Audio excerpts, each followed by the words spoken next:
नमस्कार। अक्सर ये सवाल मन में आता है ना, कि भगवान शिव की पूजा एक साकार मूर्ति के साथ साथ एक कह सकते हैं एक अमूर्त प्रतीक यानी लिंग के रूप में क्यों होती है। तो चलिए आज हम शिव पुराण के पन्नों में उतरते हैं और इस शक्तिशाली प्रतीक के पीछे छिपे गहरे रहस्यों को समझते हैं। और पता है, ये सवाल सिर्फ हमारा नहीं है। सदियों पहले महान ऋषियों ने भी ठीक यही सवाल उठाया था। तो आइए आज हम भी उसी खोज पर निकलते हैं और देखते हैं कि उन्हें इसका क्या जवाब मिला। तो हमारा ये सफर कुछ इस तरह आगे बढ़ेगा। हम एक दिव्य दुविधा से शुरुआत करेंगे, फिर अग्नि की एक अनंत स्तंभ की कहानी में गोता लगाएंगे, समझेंगे कि ये परम तत्व का प्रतीक कैसे बना, और फिर बात होगी पूजा के मार्ग की, दान की कला की, और इन सब से होते हुए हम अनुष्ठान से मुक्ति तक के अंतिम लक्ष्य को जानेंगे। तो सबसे पहले बात करते हैं उस दिव्य दुविधा की, ऋषियों की जिज्ञासा की। देखिए, कहानी एक बहुत ही दिलचस्प अवलोकन से शुरू होती है। आमतौर पर हम देवी देवताओं को उनकी सुंदर मूर्तियों के रूप में पूजते हैं, है ना? पर शिव के मामले में कुछ अलग है। उनका एक अमूर्त प्रतीक भी उतना ही, बल्कि शायद उससे भी ज्यादा महत्वपूर्ण है। सवाल यह है कि ऐसा क्यों है? तो प्राचीन ऋषियों ने भी ठीक यही बात देखी। उन्होंने गौर किया कि बाकी सभी देवी देवताओं की पूजा तो उनकी साकार मूर्तियों में होती है, लेकिन भगवान शिव की आराधना उनके साकार रूप और उस निराकार लिंग प्रतीक दोनों में होती है। जाहिर है, उनके मन में ये सवाल उठा और वो इसका कारण जानने के लिए बेहद उत्सुक हो गए। और जानते हैं, उनकी इसी जिज्ञासा ने एक ऐसी कहानी को जन्म दिया जो इस पूरे रहस्य से पर्दा उठा देती है। अब आता है कहानी का सबसे दिलचस्प हिस्सा, अग्नि का अनंत स्तंभ और एक लौकिक टकराव। इस पहेली का जवाब दरअसल एक बहुत ही महाकाव्य कहानी में छुपा है।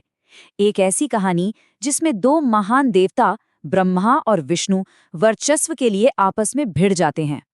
तो हुआ ये कि पहले कल्प में यानी पहले लौकिक युग में सृष्टि के रचयिता ब्रह्मा और पालक विष्णु के बीच एक बड़ा विवाद छिड़ गया। दोनों ही ये दावा करने लगे कि वही सर्वोच्च निर्माता हैं, और ये कोई छोटा मोटा झगड़ा नहीं था। उनकी लड़ाई इतनी भयंकर हो गई कि ऐसा लगा मानो पूरा ब्रह्मांड ही खतरे में पड़ गया हो।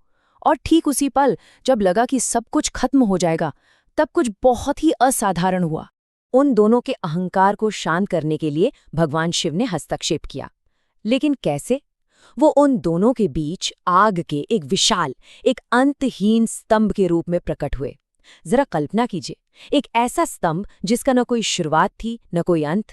ब्रह्मा ने ऊपर की ओर जाकर उसका सिरा खोजना चाहा, पर असफल रहे। विष्णु ने नीचे जाकर उसकी जड़ ढूंढनी चाही, पर वो भी नाकामयाब हुए। ये एक ऐसी शक्ति का प्रदर्शन था जो उन दोनों की समझ से, उनकी कल्पना से बिल्कुल परे थी।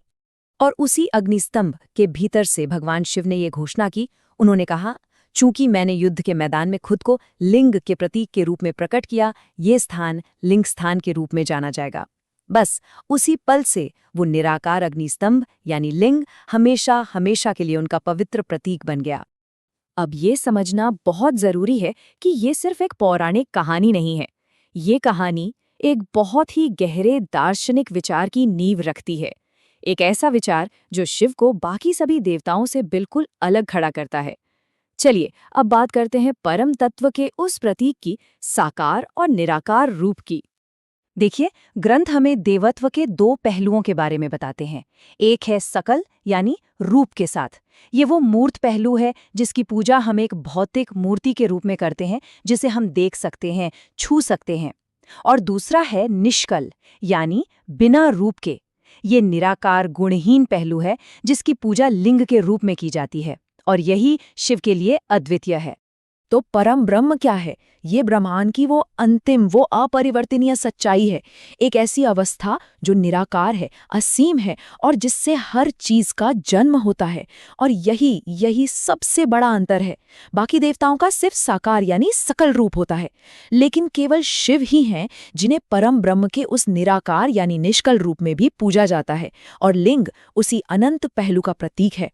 तो ठीक है, ये दर्शन तो बहुत गहरा है, लेकिन सवाल ये है कि ये हमारे रोजमर्रा की जिंदगी में, हमारी पूजा पाठ में कैसे उतरता है। तो चलिए अब चौथे हिस्से पर आते हैं, पूजा का मार्ग, अनुष्ठान और श्रद्धांजलि, और देखते हैं कि शिव पुराण हमें लिंग की पूजा करने के बारे में क्या-क्या बताता है। और सबसे दिलचस्प बात जानते हैं क्या है? इसके लिए किसी बहुत विस्तृत या महंगी मूर्ति की जरूरत नहीं है।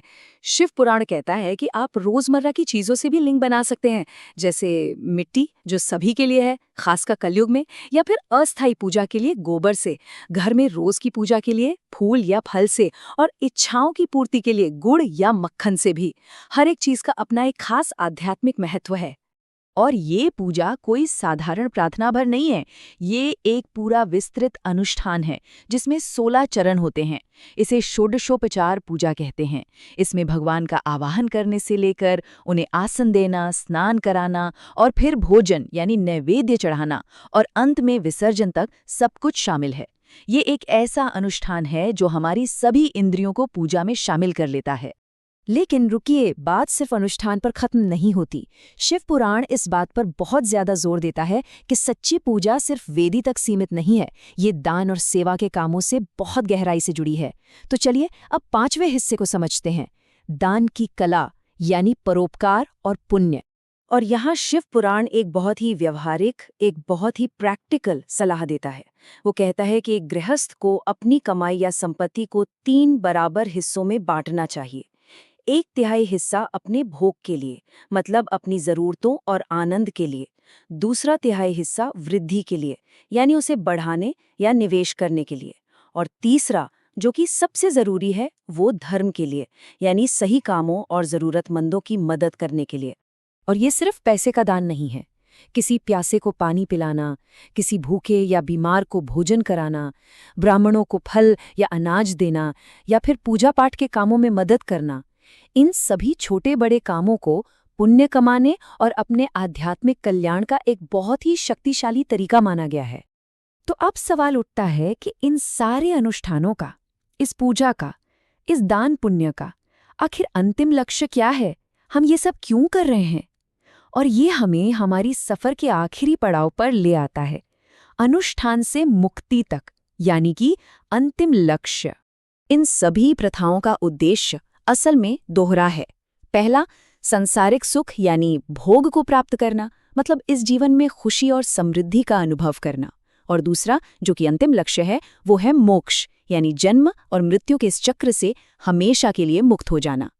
और अगर हम इसके सबसे गहरे अर्थ को समझें तो लिंग सिर्फ शिव का प्रतीक नहीं है, ये तो पूरे ब्रह्मांड का प्रतीक है। ये नाद यानी दिव्य पुरुष ध्वनि और बिंदु यानी दिव्य स्त्री शक्ति के मिलन से पैदा हुआ है। ये वही मौलिक मिलन है जिससे पूरी सृष्टि, पूरा अस्तित्व। इसीलिए शिव पुराण कहता है, वह जो परम आनंद की प्राप्ति के लिए लिंग प्रतीक की पूजा करता है। इसका मतलब ये हुआ कि जब कोई लिंग की पूजा करता है तो वो सिर्फ एक देवता की नहीं, बल्कि उस पूरी सृजनात्मक शक्ति की पूजा कर रहा होता है जो इस ब्रह्मांड में फैली हुई है। वो उस परम आनंद को पाने का रास्ता खोल रहा होता है जो हमारे अस्तित्व का सार है। और ये हमें एक बहुत बड़े सवाल पर लाकर छोड़ देता है। अगर एक प्राचीन, साधारण से दिखने वाले प्रतीक में अस्तित्व का इतना गहरा रहस्य छिपा हो सकता है, तो सोचिए कि हमारी दुनिया में ऐसे और कितने छिपे हुए सत्य हैं जो बस खोजे जाने का इंतजार कर रहे हैं। शायद यही शिव पुराण का असली निमंत्रण है कि हम सतह से परे देखें और अस्तित्व के इन गहरे रहस्यों को खुद खोजने निकलें।